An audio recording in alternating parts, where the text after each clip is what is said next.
Here we go. Welcome to the Allison Loves Math podcast. I'm super excited to introduce today's guest, Dr. Carrie Cutler. She is a clinical assistant professor of elementary mathematics education at the University of Houston. She is a teacher of teachers and regularly presents at local, state, and national conferences. Her new book, Math Positive Mindsets, see right here, Growing a Child's Mind Without Losing Yours, gives practical advice to parents and teachers who want to help children succeed in math. Carrie loves educational research, but finds that her best teachers are her own 8 children. 8, yes, you heard that correctly, 8, ages 5 to 23. So you can find out more about Carrie on her YouTube channel or at carriecutler.com. Well, welcome, Carrie. I am so excited to have you here today, and I am so excited to talk about your wonderful book. It is like my new favorite book about math mindset, Math Positive Mindsets. Yay, thanks. It's my new favorite book too. I'm so excited to be here, Allison. Thanks so much for inviting me. So let me talk a little bit about the book, and then I'm going to have you sort of, introduce it, tell us, how you came to write this wonderful book. But I've been reading this a bunch the last couple of weeks, and it's a fantastic book about math mindsets. Okay, so it's for both teachers and parents. And honestly, as I was sort of telling Carrie beforehand, I went through and I started highlighting, and honestly, there was so much stuff I had to stop highlighting because I was highlighting everything in the book. It loses its punch if every word is yellow. It does, yes. It's like, it's so friendly, and it's just like, it makes such good points, and like everything's just like that perfect little like quotable thing. Like literally there were things that I was like, I want to remember this, and I want to put that on like a quote in my classroom. There's so many helpful things. So anyways, it's a fantastic book, and whether you're a parent or a teacher, I really recommend that you pick it up. So Carrie, tell us what got you started on writing this book? Because it's a thick book. There's a lot of stuff in there. There was a lot of stuff in there. There's a lot of stuff. Took a long time to write because there were so many ideas. Right. Well, I think that the book is just born out of a place of compassion for parents and for teachers who have such a difficult job in teaching elementary school math, early childhood and elementary. And, there's a little story in the book where I say, I was walking down the grocery aisle with my cart, lots of grocery shopping with 8 kids, and came across a friend. And when I explained about my work teaching teachers how to teach math, she just kind of launched into a lot of math anxiety. And that happens over and over and over to me. The response is often, oh, I never understood fractions, or how can a letter be a number? Just a lot of kind of, I don't know, emotional attachment or disattachment. Yes, it's that anxiety, right? That comes out. It's funny. It's so intense, right? That it just like consumes somebody standing there in the grocery store. That's how intense the anxiety is with math for so many parents. I think so. And there's no like history anxiety. People don't have like I have a social studies anxiety, but there is something about math, and possibly it's the way we've taught it or the way we have normalized that negativity. Even the kind of like the typical math nerd that's still popping up in children's programming, which I'm starting to like kind of lose it about. And all of that kind of negative association with math was just popping up so much. And I finally decided I have all of these ideas and I have all of this passion. I'll put it in a book and we'll see if it's helpful to people. So that was the impetus for the book. And I was so grateful that Math Solutions, my publisher, was interested in it. They grabbed it up right away. And a lot of the layout and the design and the ideas to make it more approachable came from those experts there. So it was yes, it's collaborative in that way.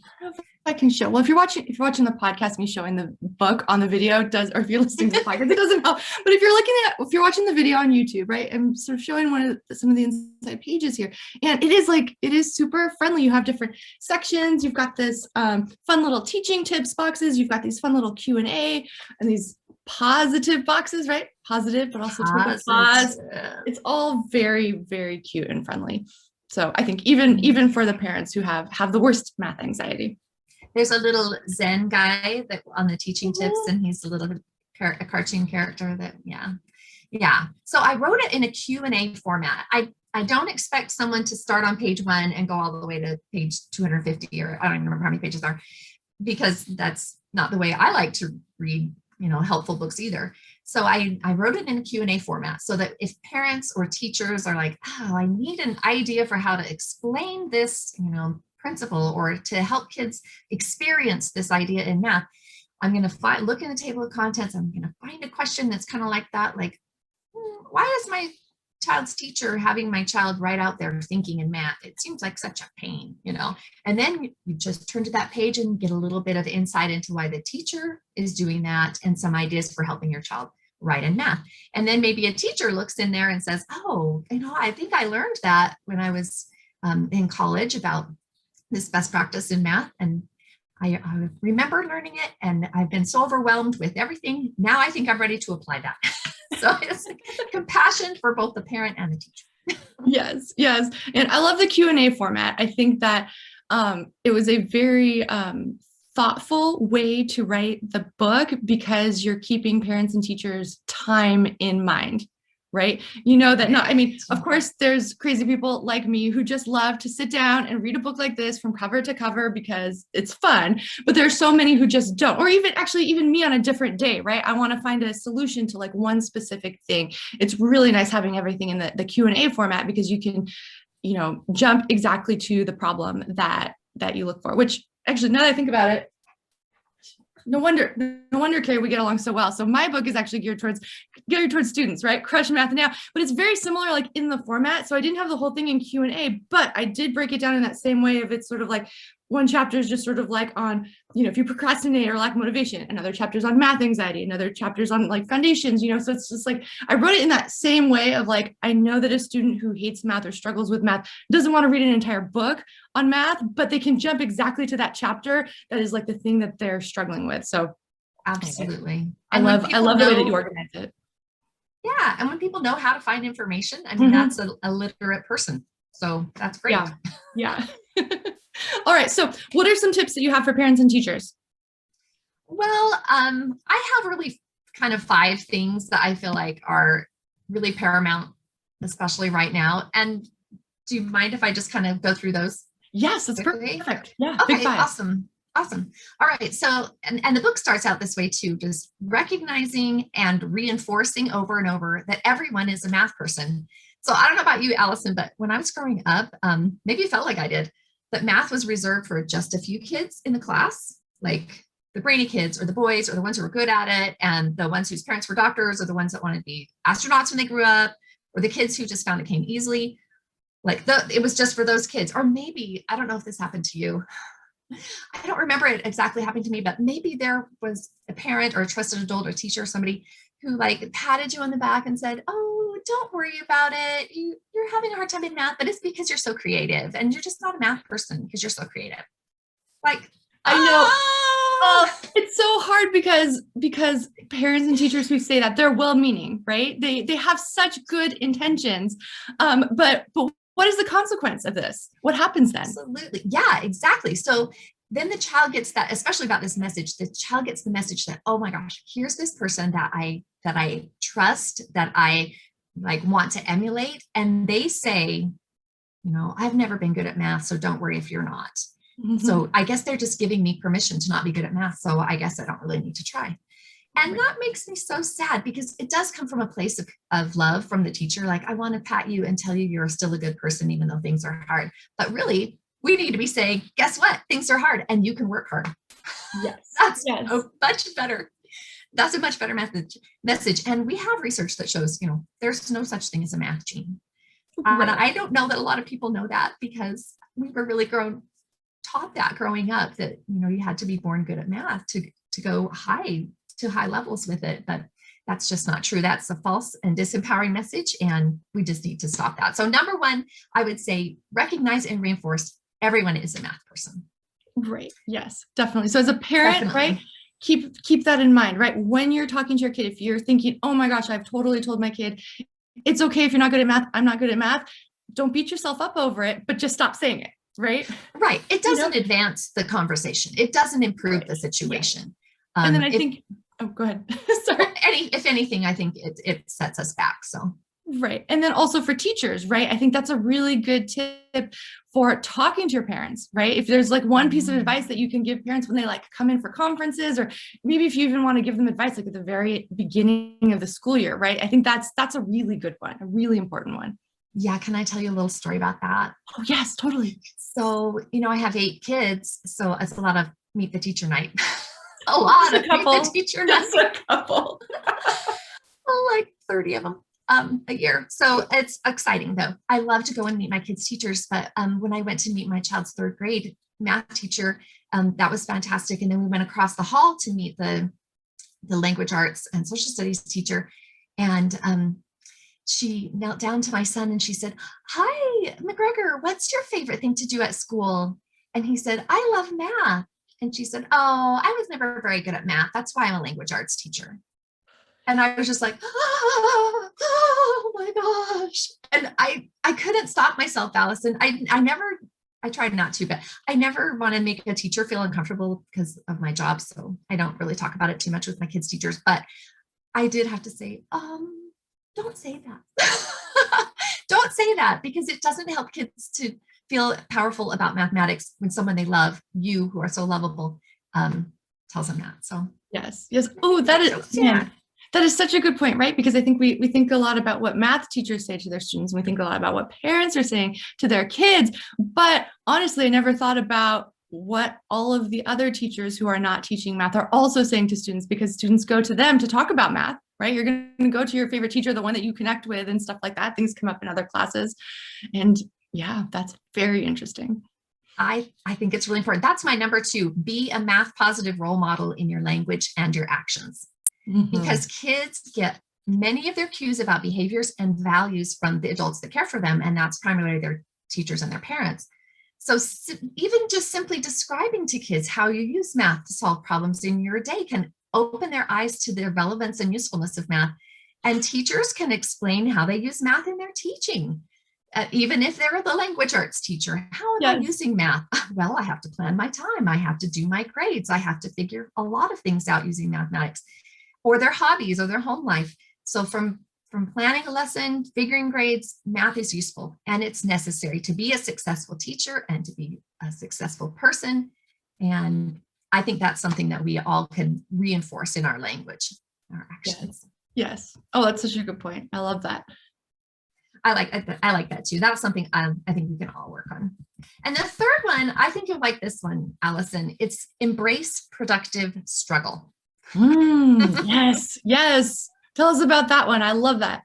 I love the phrase productive struggle, and some other researchers and writers use the word constructive struggle. But basically the idea is that, like, let's be real, math doesn't always come easily. And you teach college students who have struggles in math. But and even from my own experience as an undergrad or getting my master's in math, like, even if you found like the high school math not that difficult, if you keep taking, eventually you hit a level of math where it's really freaking hard and there's a lot of struggle. That's right. I think that word struggle has kind of gotten a negative connotation. Like we say, oh, she's really struggling. Well, guess what? When we recognize that effort, persistence and appropriate challenges are what make us successful in math rather than just natural talent, we see that struggles are what help us learn. So the harder we struggle, the more robust our learning will be. So instead of telling kids that, oh, it's hard, avoid it, skip the problems you don't know, that kind of attitude, we need kids to have experience with math problems that are worth solving, problems that I even dare say make them think and cause them to grow. I know you've felt this in your life, Allison, with just life. Yes, because life is hard, right? And even if you just think about it in terms of jobs, right? Do you want to only learn enough that all you're qualified for is the really easy jobs where you don't have to think at all?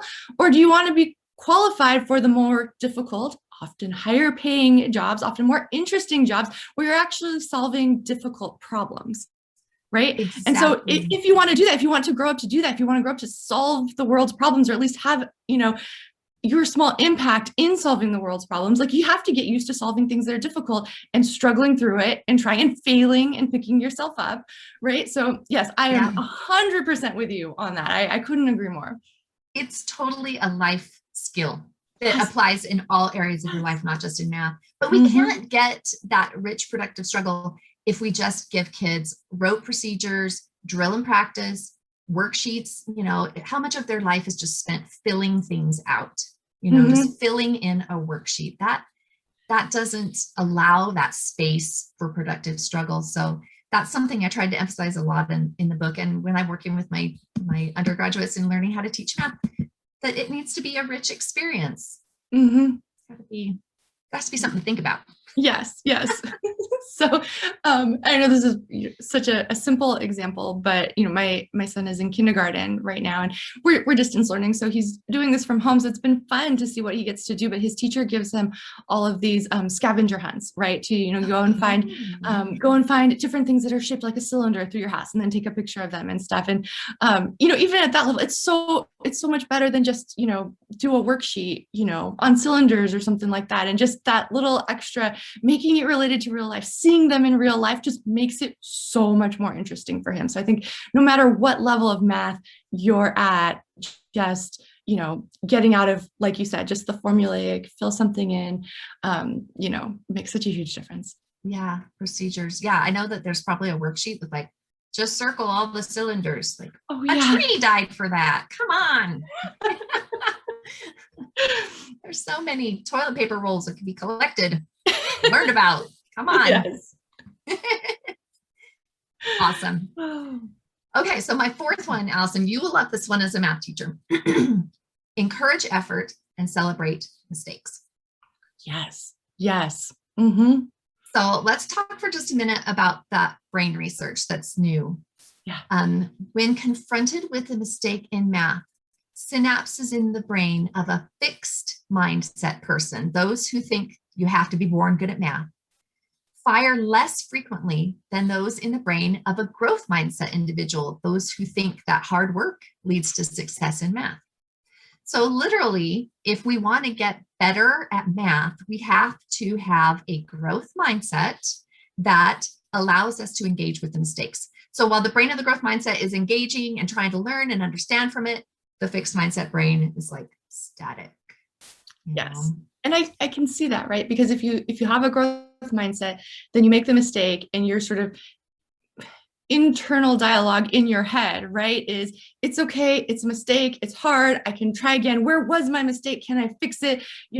What's going on in your head, what you're saying to yourself in your head, right, is productive struggle, right? Keep working through it. But if you have that fixed mindset and you make that mistake, what you're saying in your head to yourself is, oh, I'm stupid, I'm not going to get this, I'm never going to get this is just proof that like I'm dumb and I'm bad at math, right? And so if you just think about what that internal dialogue is in your child's head or the student's head, right, you can absolutely see how there's very different results just from that exact same scenario with two different mindsets.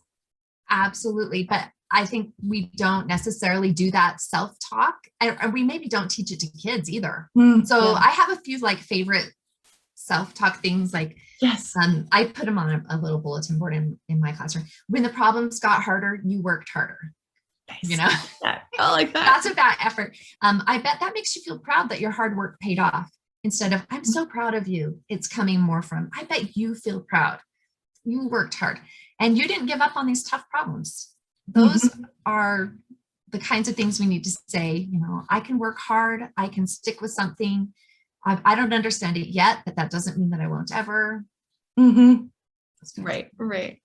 No, those are all great. And I like having them up in the classroom. I think that's great. And not just for elementary school math. I think it's really helpful for higher levels of math also, because then it's like when the students are just thinking about something, right? Or they're looking off, they're maybe, not quite following what's on the board, then they just see it, right? And you just don't know how many times throughout the year, right, that they're going to look up and see those quotes that you were saying, that does make a difference, right? Especially if they've got people in their lives who are telling them it's okay, I'm bad at math. Also, if they're saying that a lot, then you've got to say a lot of other things to sort of counteract that, right? Those negative comments have a big impact. And so wherever you can put these little growth mindset messages, the more likely it is like one of them's going to sink in and connect with them.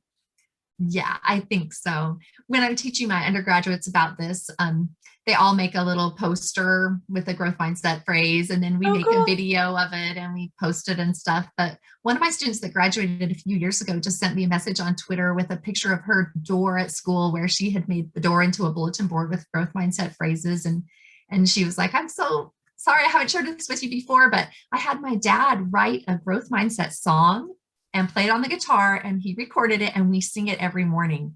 That is so cool. And she also won Teacher of the Year this year, so that's cool. Wow, that's awesome. It's awesome. There's a lot that we can train our brain to respond to mistakes. Do you know what? I also feel like kind of culturally, we feel like mistakes are shameful. Yes. Like we would never want anyone to see our mistakes, when actually the mistake is where the learning happens. Like that's the zone of proximal development is where that mistake is kind of living. So this is a silly idea, I think, but what if we had like a bulletin board for our mistakes? And it wasn't just like math mistakes, but like, I forgot my lunch today, and then we had like mistakes make your brain grow, and we had more of a positive association with mistakes. Or even, how when you hang stuff on the fridge, like your things your kids bring home from school, and it's only the very best, like A+. What if there's a place on the fridge for I didn't do it great, but I'm working at it kind of attitude. Right. Yes. Well, and I like focusing on mistakes also. And if you think about it, sort of as an adult, when it comes to friendships, right? You want to have friendships that are authentic and you can talk about your mistakes. I feel like that's especially important in motherhood, right? You're not going to get everything perfect. We're all super imperfect. We're all just sort of winging it completely, and having friends where you can be real like that and talk about your mistakes is super important, right? And it's the same thing with math. Right? It's the same thing with math. If you want to be able to be successful in math, it is important to sort of acknowledge that you make mistakes and be able to talk about them and learn from them and just have real conversations around that. So, it's similar to lots of other areas in life. Goes for math also. Yeah, I think so. I mean, that's a great, connection to parenting. I feel like my mistakes as a parent would fill up the Grand Canyon, My mistakes this week would fill up the Grand Canyon. Oh my gosh. It's true. And I think that's something that's nice about the book too, is I just include a lot of anecdotes of, mistakes that I've made helping my kids grow in math and like, maybe don't use this approach that I tried bribing my kids with chocolate chips to do their math worksheet or, something like that. But when we can say that we're not perfect, even in front of our students or our children, that helps them know that they don't have to be either, and that we don't expect that from them, that we value effort and we value determination and grit, and that when they don't give up on things, they make strides like we're trying to do. Right. So yeah. Oh, okay. And so then I'll share a mistake that I've made as a parent talking to my kids about math, right? Because, as I know we always, say like, don't say all the negative stuff and, focus on the growth mindset. And so I can imagine that would be very intimidating for a parent who's always thought that they're so bad at math. They think that their kid is bad at math, and it'd be easy to beat yourself up over that, right? But do keep in mind, right? We're both people who love math and have math backgrounds, right? And so we're coming from years and years of that. And one of the things that I did catch myself doing was, my daughter was learning multiplication, and with those facts, you want them to learn it to the point where it's automatic, right? Right. And so when she started learning some of the earlier ones, I was like, oh, that's fantastic. It's so fast. Look at how easy that was for you, right? And because it was very encouraging at that moment for her to keep going, right? But then when she got to like the hard numbers, right? Like the sevens and the eights and the nines, all of a sudden, the sevens, I know, the dreaded sevens, all of a sudden it was really hard and frustrating, and she didn't get it just like that, And so then I had to be like, oh, that's right. You know what I was saying to you, a few weeks back is now super counterproductive, And so I actually had to sit down with her and say, you know what? It's okay that you're not getting it as quickly, right? These are way harder than the ones before. Of course, you're going to have to like practice more, right? And I'm proud of you for keeping practicing. But it started this whole conversation. She's like, that's not what you said before. You said before it was good that I did it so fast, So this is me. I literally write growth mindset books for kids, still make mistakes sometimes because everything's on the fly. Everything is just conversations. And so there is no black and white. There's no perfect parent or perfect teacher who always gets it right every time. Even we mess up sometimes, right? And so just give it your best shot and know that like you make mistakes as you go sometimes, Absolutely. And that is the perfect segue into my fifth thing, Allison, is just keep trying to be the math teacher or the math positive parent that your kids deserve. Don't let those past experiences or your fear or your own like math baggage get in the way of your child's future and relationship with math. So maybe you didn't have the best math experience growing up, because seriously, some of us didn't, right? Oh yeah, definitely. Okay. But today's a new day.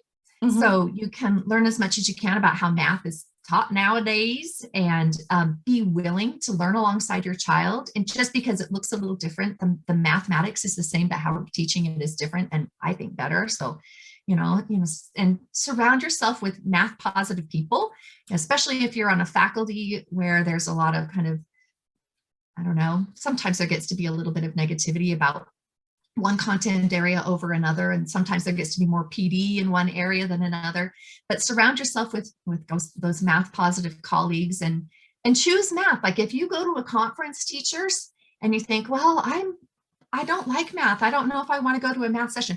Go choose math, not something you're already a pro at, the math positive mindset you seek to develop in your kids begins with you. And you can do it if you keep pushing yourself forward and working hard. Right. Yeah. If you think about, teaching your kids or students about having a math positive mindset, it's like learning how to do that is a skill, right? Sort of a skill in the way that like math is a skill, and any skill that you develop, it takes practice, right? And it takes trying new things and learning, right? When you go, like you said, when you go to conferences, go into that session about, growth mindset and math, and all of those things, you pick up little bits here and there. It's, I don't know, it's complicated, especially when there's so many different conversations that you have with so many different kids, the more that you, yeah, I agree. The more that you have math positive friends, right, and learn more about it, just the more it comes. Yeah, I think so. You feed off each other in a positive energy. Yes, yes. Which is actually what I tell students all the time also. It's always interesting for me to see in class how the students who hate math just are like magnetically connected to other students who hate math. And then it's like if you have two students who hate math or two students who are failing the class and they're studying together and they're trying to figure it out, I'm always thinking, I always tell them also, you need to just go study with somebody who's passing the class, right? Study with somebody who has a positive mindset about math and who can sit down and tell you like, oh, don't beat yourself up when you didn't get that, try it again. We'll figure it out. Like that's the person you actually need to be studying with. Yeah, that's the person that you want to spend time with. Yes, that too. Spend time with someone who's negative. Or just realistically, yeah, it's a downer. Right. But, and specifically for math though, too, because I do find sometimes that there can be students, or parents or teachers who are very positive in general, right? They've got a growth mindset for like everything else in the world except for math, so sometimes it does take a little extra work to find that person who has that same attitude and qualities when it comes to math specifically. Yeah, and I think in the mindset research, I think Carol Dweck calls those triggers. Like when you, recognize that there's just something that triggers in you a fixed mindset, the first step in addressing it is recognizing that that's a trigger for you. So, that's, yeah, it's okay to say this is a trigger and now I move forward. But yeah, to be honest with yourself is fine. Right. Very cool.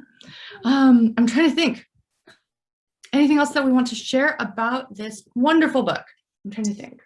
Oh, you've got lessons in it in the back. Actually, Yes. not in the back, but in like the later chapters, you actually get really specific on some of the content that you talk about. You talk about like geometry and measurement and algebra. So it's not just all mindset. Maybe talk a little bit about, a couple of the things from those more specific chapters. Yeah. So I think the first two or three chapters are, the first one's about mindset. The second one, I think, is about helping set up learning and interacting with the teacher and things like that. And then divided by the content areas in math. So there's a chapter for number and operations, and a chapter for algebra, and a chapter for data and measurement. And the way it's organized that way is to hopefully make it more digestible, I guess. Yes. But yeah. there are lots and lots of activities. So like a few weeks ago, I was out with my kids and I got a message on Facebook from a woman who's a grandmother and said,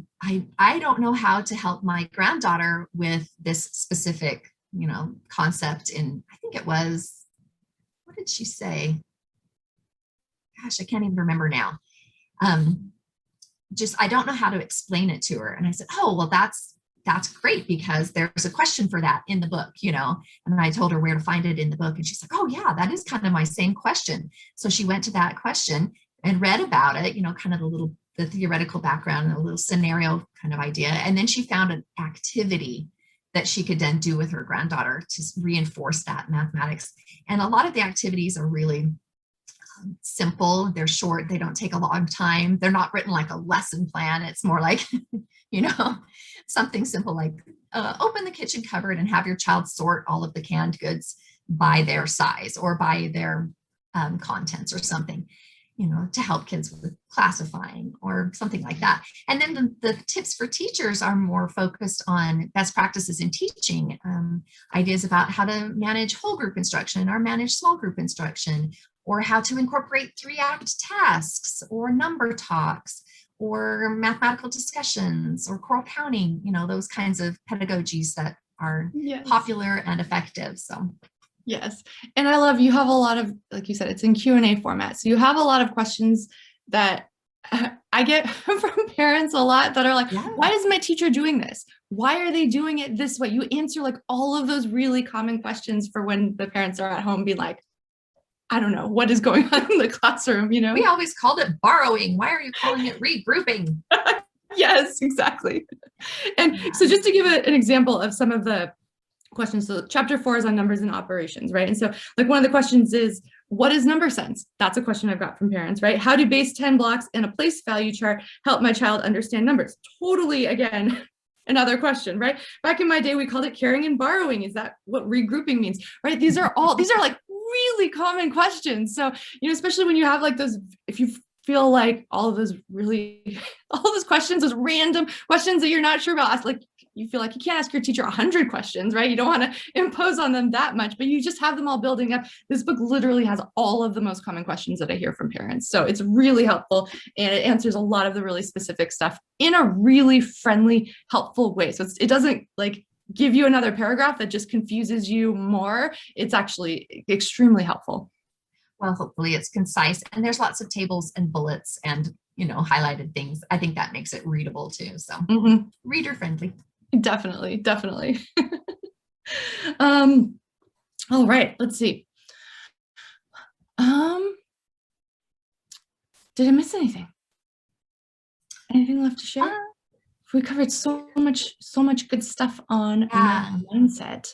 I'm super excited about all of your tips. I'm excited too. And if you want to, you can check out my website. There's a lot of free resources on there, and some of them are duplicated in the book, but a lot of them are in addition to what's in the book. So carriecutler.com. And the YouTube channel is always growing. When the pandemic started, I was teaching at the University of Houston face-to-face, and suddenly we had to go online. And I didn't know how I was ever going to teach my teachers how to teach math without doing math activities with them, because I needed them to use that discovery to value inquiry and hands-on and all that. And it had to go away. So in response to that, few of my sons and I started making videos of the math activities that I would do with my students. And now we have, I think, 80 activities or so on that Carrie Cutler YouTube channel. And they're short because they're my sons. And They're like 4, 6, and 8. So, and I have a couple of older kids that help out too.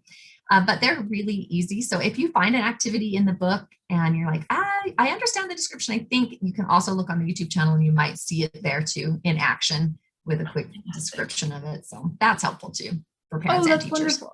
Very cool. I love that. So I will make sure that I link to the website as well as the YouTube channel in the show notes. If you're listening to the podcast, you can just go there and hop on over to the YouTube channel. That's super exciting. And yeah, thank you so much. And if you're listening, parents and teachers, definitely pick up this book, Math Positive Mindsets by Carrie Cutler. Math Positive Mindsets, Growing a Child's Mind Without Losing Yours. Right, that little subtitle part I feel like is super key. It's a fantastic book. It's a wonderful read, and it answers so many helpful, so many questions that parents and teachers might have about math. So as I was telling you before, Carrie, I was just like, if every teacher and every parent had this book, all of our problems with math would go away, because it's literally everything that so many of math educators wish that all of our parents knew. Yeah. Well, we want to be the math teacher we can strive to be is just around the corner. Just keep pushing forward. Exactly. Cool. Well, thank you so much for being here today. I was so excited to get a chance to interview you, and I really appreciate hearing all of your tips for helping kids to grow a math positive mindset. Oh, thanks, Allison. I had a great time. Right. And if you're listening today, thank you so much for listening. I'll see you in the next interview. Bye.